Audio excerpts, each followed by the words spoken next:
Welcome to Hope's Homemade Kitchen.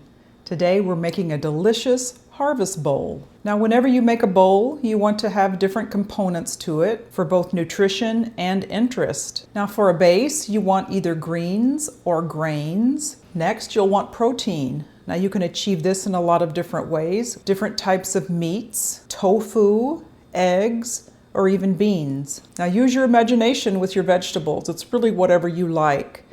We're going to be roasting some Brussels sprouts, some sweet potatoes, and some butternut squash, all on one pan. You'll also want a sauce component, which is like a creamy dressing or a vinaigrette like we'll be doing today. And for your crunch component, you can use toppings like seeds or nuts. You can also add cheeses for a creamy component. Let's get started and I'll show you the ingredients. For our harvest bowl, we have as our base, we'll be using arugula and also a mixture of rice. We have white rice and wild rice. For our protein, we're using chicken breast. We'll be cooking that in a little bit of balsamic glaze. For our vegetables, we've got Brussels sprouts, butternut squash, and sweet potatoes. For our sauce, we'll be doing a simple vinaigrette made with olive oil, molasses, Dijon mustard, salt, mayonnaise, and red wine vinegar. For our crunch component, we're going to be toasting up some pumpkin seeds, and then we'll be slicing up a pear right on top for a little added crunch. We also have a little goat cheese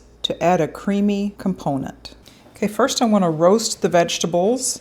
I've got my sweet potatoes that I've peeled and I'm going to dice. I've peeled my butternut squash and I'm going to core it with like an ice cream scoop as an easy way to get out the seeds. Now we'll be spraying this with oil and roasting it in a 400-degree oven until it gets soft and a little bit caramelized. Now normally I wouldn't do both butternut squash and sweet potatoes, but I just had a few sweet potatoes that were getting a little gnarly looking, so I thought I would peel them and cook them up. And the good thing about this is you can cook your Brussels sprouts and everything on the same pan.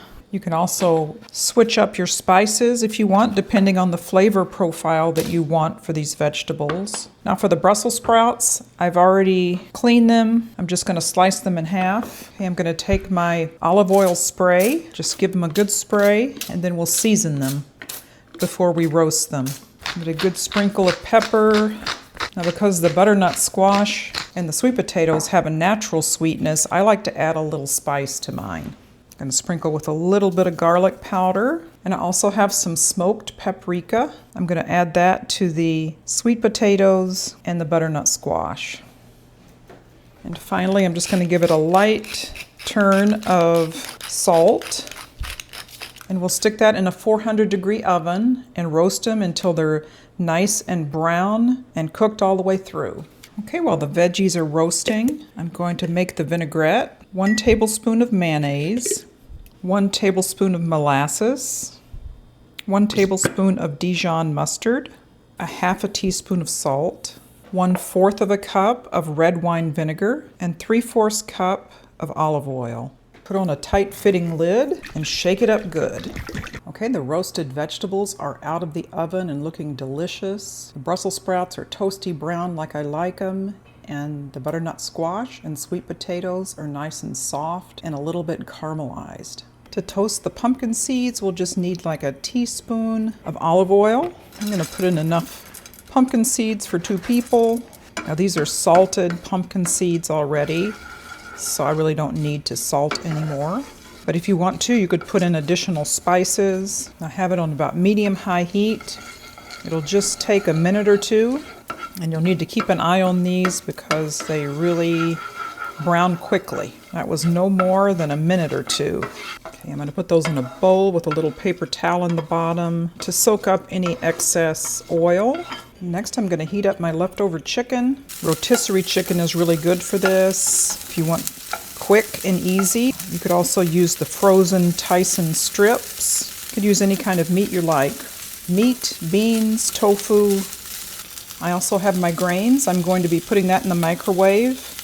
Alternatively, you could also heat that in a pan. Just to amp up the flavor a little bit, I'm going to add in some balsamic glaze. You could use any kind of sauces that you like, even barbecue sauce, teriyaki sauce. The sugars of the glaze kind of Allows for a little crust on there, a little extra flavor. Okay, I'm going to cut the heat on that, and then we will assemble our bowl.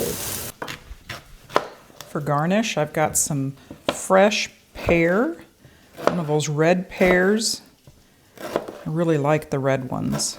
Nice thinly sliced, provides a little sweetness and color. Also have some goat cheese here. Now you can assemble this any way you like.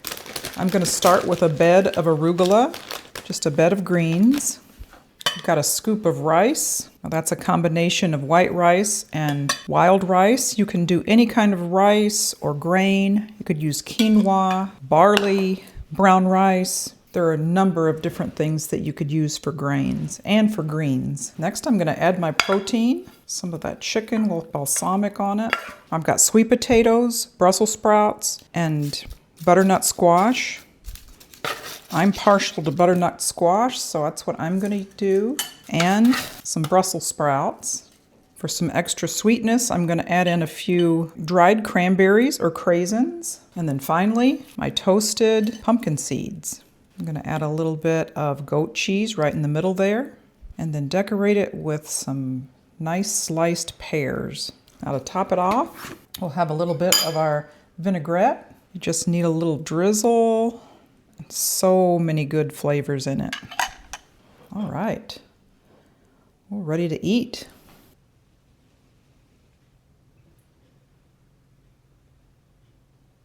Okay, now for the taste test of the Harvest Bowl. Now this is full of fall flavors. So many good things here.